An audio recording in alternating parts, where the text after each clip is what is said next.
ओम नमो भगवते वासुदेवाय। ओम नमो नारायणाय। स्वागत है आपका हमारे चैनल पर। आज के इस वीडियो में आप सुनेंगे कामदा एकादशी व्रत की कथा। तो सभी प्रकार की व्रत कथाएं सुनने के लिए और हमसे जुड़े रहने के लिए आपको हमारे चैनल को सब्सक्राइब करना है, साथ में बेल आइकन पर प्रेस करना है। और अगर आज की कथा अच्छी लगे तो लाइक करना है और शेयर करना है। तो चलिए अब हम सुनते हैं कामदा एकादशी व्रत की कथा। युधिष्ठिर ने पूछा, हे वासुदेव, आपको नमस्कार है। कृपया आप ये बताइए कि चैत्र शुक्ल पक्ष में किस नाम की एकादशी होती है। तब भगवान श्री कृष्ण बोले, हे राजन, एकाग्र चित्त होकर यह पुरातन कथा सुनो, जिसे वशिष्ठ जी ने राजा दिलीप के पूछने पर कहा था। राजा दिलीप ने पूछा, भगवन, मैं एक बात सुनना चाहता हूँ। चैत्र मास के शुक्ल पक्ष में किस नाम की एकादशी होती है। तब वशिष्ठ जी बोले, राजन, चैत्र शुक्ल पक्ष में कामदा नाम की एकादशी होती है। यह परम पुण्यमयी है, पाप रूपी ईंधन के लिए तो यह दावानल ही है। प्राचीन काल की बात है। नागपुर नाम का एक सुंदर नगर था, जहाँ सोने के महल बने हुए थे। उस नगर में पुंडरीक आदि महाभयंकर नाग निवास करते थे। पुंडरीक नाम का नाग उन दिनों वहाँ राज्य करता था। गंधर्व, किन्नर और अप्सराएं भी उस नगरी का सेवन करती थीं। वहाँ एक श्रेष्ठ अप्सरा थी जिसका नाम ललिता था। उसके साथ ललित नाम वाला गंधर्व भी था। वे दोनों पति पत्नी के रूप में रहते थे। दोनों ही परस्पर काम से पीड़ित रहा करते थे। ललिता के हृदय में सदा पति की ही मूर्ति बसी रहती थी और ललित के हृदय में सुंदरी ललिता का नित्य निवास रहता था।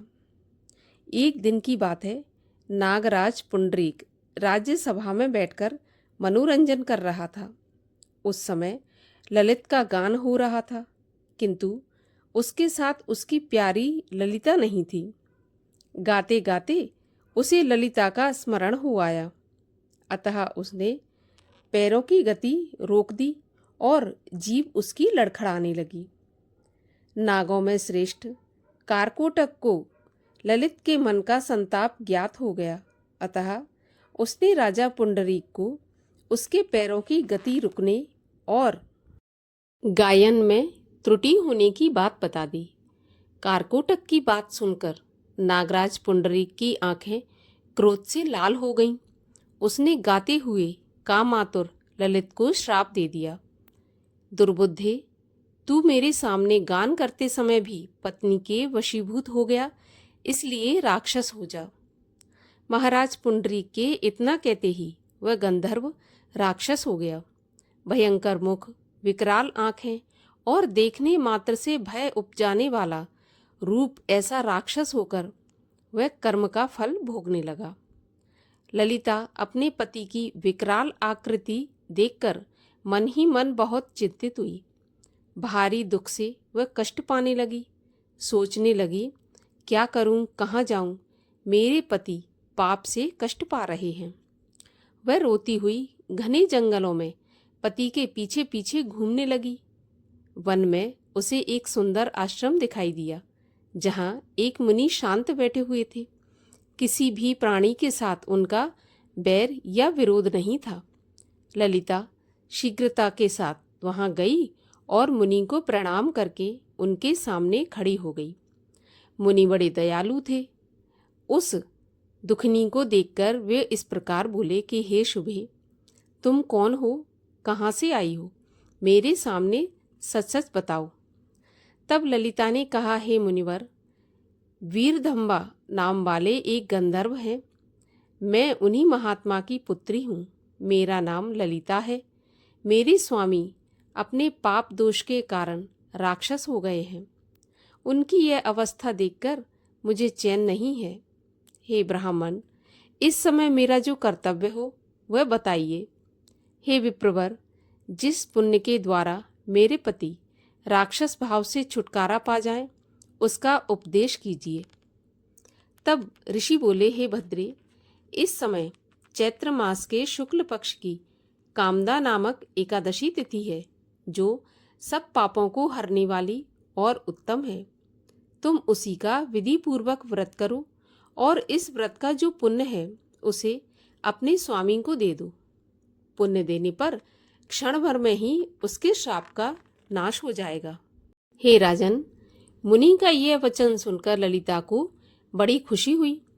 उसने एकादशी को उपवास करके द्वादशी के दिन उन ब्रह्म ऋषि के समीप ही भगवान वासुदेव के श्री विग्रह के समक्ष अपने पति के उद्धार के लिए यह वचन कहा कि मैंने जो यह कामदा एकादशी का उपवास व्रत किया है, उसके पुण्य के प्रभाव से मेरे पति का राक्षस भाव दूर हो जाए। वशिष्ठ जी कहते हैं, ललिता के इतना कहते ही उसी क्षण ललित का पाप दूर हो गया। उसने दिव्य देह धारण कर लिया, राक्षस भाव चला गया और पुनः गंधर्वत्व की प्राप्ति हुई। हे राजन, वे दोनों पति पत्नी कामदा के प्रभाव से पहले की अपेक्षा भी अधिक सुंदर रूप धारण करके विमान पर आरूढ़ होकर अत्यंत शोभा पाने लगे। यह जानकर इस एकादशी के व्रत का प्रयत्नपूर्वक पालन करना चाहिए। मैंने लोगों के हित के लिए तुम्हारे सामने इस व्रत का वर्णन किया है। कामदा एकादशी ब्रह्म हत्या आदि पापों तथा पिशाचत्व आदि दोषों का नाश करने वाली है। सो हे राजन, इस कथा के पढ़ने और सुनने से वाजपेयी यज्ञ का फल प्राप्त होता है। भगवान विष्णु की आरती। ओम जय जगदीश हरे, स्वामी जय जगदीश हरे।